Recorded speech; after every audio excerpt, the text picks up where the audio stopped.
गई बीजेपी से, एनडीए से, कि आज 400 पार का नारा देने वाली 295 पर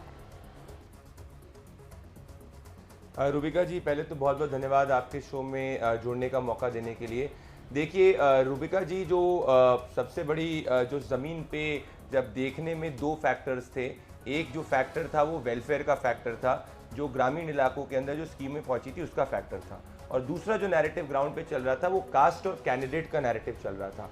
उत्तर प्रदेश से जिस तरीके के नतीजे आए हैं उससे ये सामने आ रहा है कि जो कास्ट और कैंडिडेट का नैरेटिव है वो जो है वो जनता के मन में ज़्यादा सर्वोपरि रहा, जो पढ़ने के लिए ज़मीन पे शायद से उसमें चूक हो गई।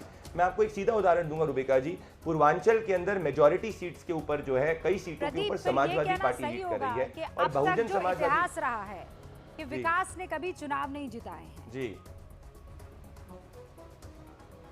ये वाला चुनाव तो रूबिका जी, इस चुनाव में तो इस चुनाव में ज्यादातर जाति और लोकल मुद्दा उत्तर प्रदेश के अंदर चला है। मैं एक बेसिक उदाहरण देना चाहूंगा रूबिका जी, बहुजन समाजवादी पार्टी का वोट शेयर जो कम हुआ है उसके मेन बेनिफिशियरी समाजवादी पार्टी हुई है, और ऐसी स्थिति जब समाजवादी पार्टी और बीएसपी साथ में भी नहीं आई थी तब भी है, जब साथ में आई थी 2019 में तब भी जाके इतना वोट ट्रांसफर नहीं हुआ था। तो क्लियरली लोकल लेवल पे समाजवादी पार्टी को इस बार एससी वोट भी मिला है, और भारतीय जनता पार्टी ने उत्तर प्रदेश के अंदर मेजॉरिटी अपने कैंडिडेट्स रिपीट किए हैं, और उनके खिलाफ शायद से एंटी इनकम्बेंसी थी। वो एंटी इनकम्बेंसी का फैक्टर जो है वो national issues, welfare, Modi factor के ऊपर ज्यादा चली, क्योंकि उत्तर प्रदेश में रूबिका अभी तक कोई भी इलेक्शन नहीं था जिसमें बीजेपी का जो वोट शेयर है वो कम हुआ था। जी, एक और मेहमान है विवेक श्रीवास्तव, उनसे भी आपको इंट्रोड्यूस करवा देती हूँ। विवेक, आप इत्तेफाक नहीं रखते इस एनालिसिस से? मैंने प्रदीप के साथ बहुत एनालिसिस करे हैं, और बहुत सारे इलेक्शंस में मैं और प्रदीप पहले साथ भी रहे हैं। I been really been following him इस बार। लेकिन प्रदीप, अब मैंने ग्राउंड पे पूरा पूर्वांचल घूमा है, एक एक डिस्ट्रिक्ट में मैं गया हूँ, इंक्लूडिंग अयोध्या।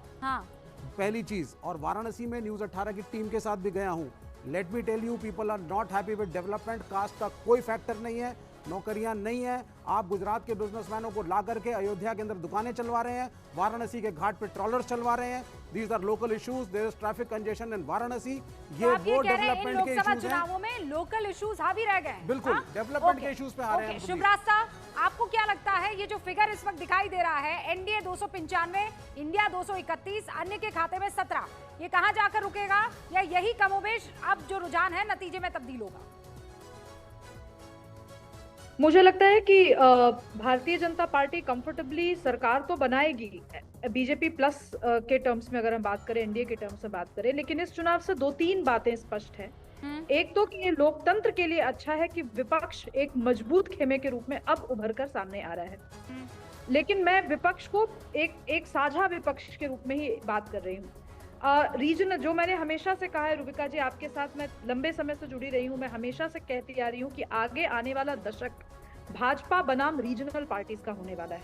उत्तर प्रदेश के परिणाम ने और महाराष्ट्र के परिणाम ने ये बिल्कुल इसको रेखांकित कर दिया कि रीजनल वर्सेस नेशनल पॉलिटिक्स ही हमारे आगे की जो भी रणनीति होगी या पॉलिसी फ्रेमवर्क होगा उसको डिफाइन करेगी। तीसरी बात मुझे लगता है जो बहुत इंपॉर्टेंट है, जो कहीं ना कहीं इंडिकेट भी किया किसी ने, कि ओवर सेंट्रलाइजेशन ऑफ लीडरशिप और नीचे के लेवल पर नीचे के नेताओं को बहुत ज्यादा हाथ उनका सशक्त न होना, ये भी कहीं ना कहीं एक फैक्टर रहा है, जिसको आई एम श्योर कि जब आत्मावलोकन होगा, जब पार्टी अपना आत्मावलोकन करेगी तो वो इस बात की भी चिंता जरूर करेगी। चौथी चीज जो मुझे लगता है रूबिका जी वो बहुत इंपॉर्टेंट है, वो ये है कि इलेक्शन में इस इलेक्शन में जिस तरीके के नैरेटिव आए, अब मुझे लगता है आर्टिफिशियल इंटेलिजेंस की दुनिया में ये देखना बहुत जरूरी है कि कौन से नैरेटिव हैं जिनको आप सोशल मीडिया पे बहुत पॉपुलर पा रहे हैं लेकिन ग्राउंड पे वो नहीं चल रहे। इस चीज का एनालिसिस एक ऑब्जेक्टिव एनालिसिस होना जरूरी है। सोशल मीडिया जो सेंसेशन थे, मतलब सोशल मीडिया पर जो लोग हिट थे वो जमीन पर हिट नहीं हुए हैं। माधवी लता तेलंगाना में आप देखिए, हैदराबाद में असद ओवैसी के खिलाफ वो बड़ी फेमस हुई थी सोशल मीडिया पर, लेकिन वो चुनाव हार गई। रविंद्र भाटी बाड़मेर में गजब का, मतलब उनका क्रेज था, उनका एक एक वीडियो जो है मिलियंस में जाता था, लेकिन जमीन पर वो चुनाव हार गए। अन्नामलाई, जब उनके डिबेट होते थे मिलियंस में व्यूज जो है हिट कर जाते थे, लेकिन वो अपना चुनाव हारते हुए नजर आ रहे हैं। और ऐसे बहुत से सोशल मीडिया स्टार्स हैं जो जमीन पर वो स्टार की तरह नहीं उभर कर आ पाए हैं। इसके पीछे जो आकलन है वो भी करना होगा और विश्लेषण करना होगा। के शर्मा जी, अभी भी आप मानते हैं कि वक्त है, या अब आकलन करना शुरू कर देना चाहिए, विश्लेषण करना शुरू कर देना चाहिए कि 295 मतलब कहां हुई गड़बड़ी? मतलब सारा भार पीएम मोदी पर था। ये जो आप आई है इतनी सीटें, वो पीएम मोदी की वजह से आप आई है, वरना जो मौजूदा सांसद जिनको टिकट दिया था उनको जनता ने नहीं पसंद किया। नहीं रूबिका जी, ऐसा नहीं। मैं आपको ये कहूं कि 2-3 राज्यों में हमारी जो है कमियां रही हैं और जो कि परिणाम में हमको देखने को भी मिल रहे हैं, लेकिन चुनाव हार के केवल एक कारण नहीं होते, चुनाव के जीतने के भी एक कारण नहीं बनते। चुनाव हार के कई कारण बनते हैं। जब हम इसकी निश्चित रूप यानी विस्तृत रूप से चर्चा भी करेंगे, विचार भी करेंगे कि कहाँ ये 2-3 राज्यों में क्या कमियां रही। नंबर एक मिनट सुनिए तो मुझे बात तो पूरी करने दीजिए। कीजिएगा जीत का कारण बता दीजिए कि ये इतना जीते तो क्यों जीते, और 400 पार नहीं गए तो क्यों नहीं गए, 2 कारण बता दीजिए ना मुझे। नहीं मैं आपको बता ही रहा हूँ, इसी बात पे बता रहा हूँ ना।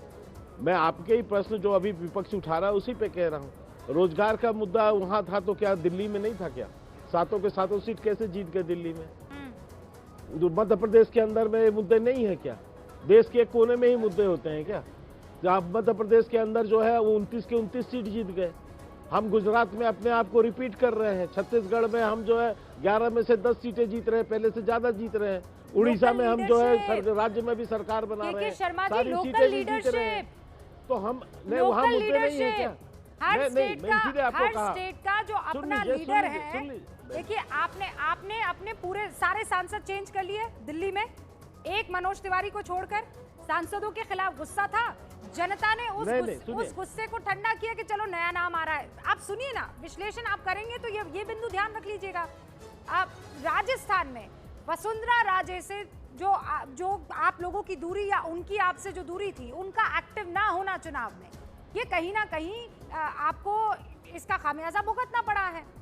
वहां आप देखिए मध्य प्रदेश में नहीं बहुत मोहन यादव जो है, उनके नेतृत्व में बहुत ही सतही है। 29 सीटें जो हैं, ये सतही नहीं है सर, ये सतही नहीं है। हम भी घूमे हैं, हम भी चुनाव के दौरान कवरेज में घूमे हैं। मेरी बात सुनिए तो मैं आपको क्या बोला। मैंने आपको कहा कि हार के एक मुद्दे नहीं होते, कई मुद्दे होते हैं। 2-3 राज्यों में जो हमारी यानी जो कमियां रही हैं, जिसमें हमारी जो है सीटें कम आई है। हार का मतलब ऐसा भी नहीं कि उत्तर प्रदेश की 80 की 80 सीटें हम हार चुके हैं। यदि इतना बड़ा स्वीप होता तो हम समझते भी। 80 की 80 सीटें नहीं हारे, ठीक है, आधे पर हैं, सीटें घटी हैं हमारी उत्तर प्रदेश के अंदर में। पश्चिम बंगाल में सीटें हमारी घटी हैं, वही बिहार में हम लगभग रिपीट कर रहे हैं। तो ये सारी चीजें हैं, उसका विश्लेषण जरूर करेंगे। हम उन पार्टियों में नहीं है, हम तो 2 सीटों से ये जो बीजेपी के खाते में सीटें आ रही हैं, इसका क्रेडिट अगर किसी को जाता है तो वो पीएम मोदी को जाता है। सांसदों की अगर बात करेंगे, ये प्रो इनकम्बेंसी जो है वो पीएम के साथ आप टैग कर लीजिए, लेकिन एंटी इनकम्बेंसी सांसदों को लेकर ग्राउंड में थी, ये बात आप नकार नहीं सकते हैं। चुप रास्ता, क्या इस बात को नकारा जा सकता है?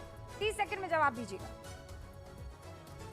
जी, न तो इसको नकारा जा सकता है रूबिका जी, और एक बात जो मैं बार जो नंबर्स दिख रहे हैं उस नंबर से मैं एक बात बहुत तटस्थ होकर के कहना चाहती हूँ कि जहां जहां पर लोकल सेंटिमेंट्स का सम्मान किया गया, वहां पर बीजेपी ने बढ़त भी बनाई है। आप देखिए साउथ इंडिया में तेलंगाना देख लीजिए, आंध्र प्रदेश देख लीजिए, बीजेपी ने पहली बार बहुत अच्छा प्रदर्शन किया है। वोट शेयर ही नहीं बढ़ा, वहां पे जनरली सेंटिमेंट बीजेपी के फेवर में आ रहा है।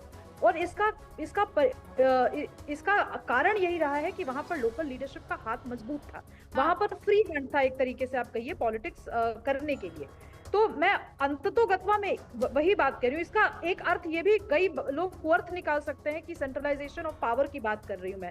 पावर सेंट्रलाइज नहीं होती कभी। एक बड़ी खबर आ गई है। खबर यह है, कुछ देर में दिल्ली रवाना होंगे अखिलेश यादव। दिल्ली रवाना होंगे। उत्तर प्रदेश में इंडिया गठबंधन अभी 40 सीटों पर आगे चल रही है, और इसीलिए देख लीजिए आप, ये 80 में 50-50 का मामला हो गया है। 40 सीटों पर इंडिया गठबंधन आगे है। और इसमें एक बड़ा चंग जो है वो अखिलेश यादव के पास मौजूद है। अब अखिलेश यादव जो है वो दिल्ली के लिए रवाना हो चुके हैं और इस बीच पप्पू यादव हमारे साथ जुड़ चुके हैं। पूर्णिया से चुनाव जीत चुके हैं, उन्होंने अपनी पार्टी को मर्ज किया था, फिर उन्हें इंडिया में कांग्रेस में, और उसके बाद उन्हें टिकट नहीं मिली, लेकिन अब जीत गए हैं। जीत की खूब सारी मुबारकबाद पप्पू यादव जी। प्रणाम आपको, प्रणाम। आप लोगों ने बहुत ब्लेसिंग दी, एकदम भाई की तरफ ब्लेसिंग रखा आप लोगों ने, सच्चाई का साथ दिया। मुझे अच्छा लगा कि आप लोगों ने एक परिवार का साथ दिया और मतलब है कि हम लोग एक होके लड़ते बिहार में तो यहाँ भी 15 से 20 सीट जीतते। कोसी सीमांचल में कोई हम लोग को नहीं हरा सकता था, लेकिन पता नहीं हमें आशीर्वाद ही मिला सबका। नीतीश जी भी 3 दिन रहे, पीएम साहब। अब पप्पू जी गुस्सा आपका शांत हो गया है ना? आप लोगों ने जो ब्लेसिंग दी, आपने कहा था कि मरने मारने को तैयार रहिएगा, अब तो मान गए ना कि इलेक्शन कमीशन जो है वो पक्षपाती नहीं है, ईवीएम हैक नहीं हो सकती है। देखिए मैं एक बात बोलूं, एक जो जब उन लोगों ने एक इमोशनल ब्लैकमेलिंग शुरू किया था 300, 250, 400, तो एक मनोवैज्ञानिक प्रेशर था बहन, उसको अब के बीच इसको एक विश्वास पैदा करना बहुत जरूरी होता है। तो एक विश्वास की बात थी, मरे मरने की बात नहीं थी, एक विश्वास की बात थी, और उस विश्वास के लिए एक विनम्र बातें थी। वो कोई हमारा ये नहीं था कि किसी को मारना है या लड़ना है, हमारा था कि यदि इस तरह की चीजें होती है तो हमारे माथे पर कफन बना हुआ है। पर पप्पू जी ये बात तो सच है ना कि आप दो एज पर लड़ाई लड़ रहे थे, एक तो अपनों से लड़ रहे थे और दूसरा बीजेपी से लड़ रहे थे। आपके लिए तो ये जीत और ज्यादा क्या कहते हैं उसे, सोने पर सुहागा है। बिल्कुल, बहुत ज्यादा दिक्कत था बहन, बहुत ज्यादा दिक्कत थी। उतना ही नहीं था, माफिया अपराधी सारे लोग खिलाफ, सारे पैसे वाले लोग खिलाफ, सिस्टम खिलाफ था। लेकिन सब समाज के लोग, सभी गरीबों की दुआ और सभी जाति बिरादरी की महिलाएं, बहनें, बेटियां और युवा और गरीब लोग की तरह। पर पप्पू यादव जी अब एक बात सुनिए, वो नीचे लिखा हुआ आ रहा है पप्पू यादव तो निर्दलीय उम्मीदवार, हालांकि कल को ये सांसद हो जाएगा। पप्पू जी तो अब मुझे ये बताइए कि निर्दलीय रहने का आपका इरादा है कि आप जो है कांग्रेस सांसद बड़ी जिम्मेदारी, पूर्णिया के साथ साथ बिहार की बड़ी जिम्मेदारी मेरे कोसी सीमांचल की एक बड़ी जिम्मेदारी है, दिख रहा है। हाँ। इस इलाके का डेवलपमेंट, कोसी सीमांचल का डेवलपमेंट, और निश्चित रूप से मैं सरकार के सहयोग के बगैर नहीं हो सकती। जिम्मेदारी अलग है, विचारधारा अलग है, और डेवलपमेंट का काम जो हमें करना है तो सरकार, आप जानते हैं कि हमारे मन में हमेशा सरकार कौन, अब सरकार तो देखिए अभी नीतीश जी भी हो सकता है, बिहार से भी पीएम का सपना हो सकता है, चंद्रबाबू नायडू भी पीएम के सपने में हो सकते हैं। बहुत सारी चीजें आपसे बहुत बातें करनी थी, लेकिन इस वक्त देखिए राहुल गांधी की तस्वीरें आने लगी है, मुस्कुराती हुई प्रियंका गांधी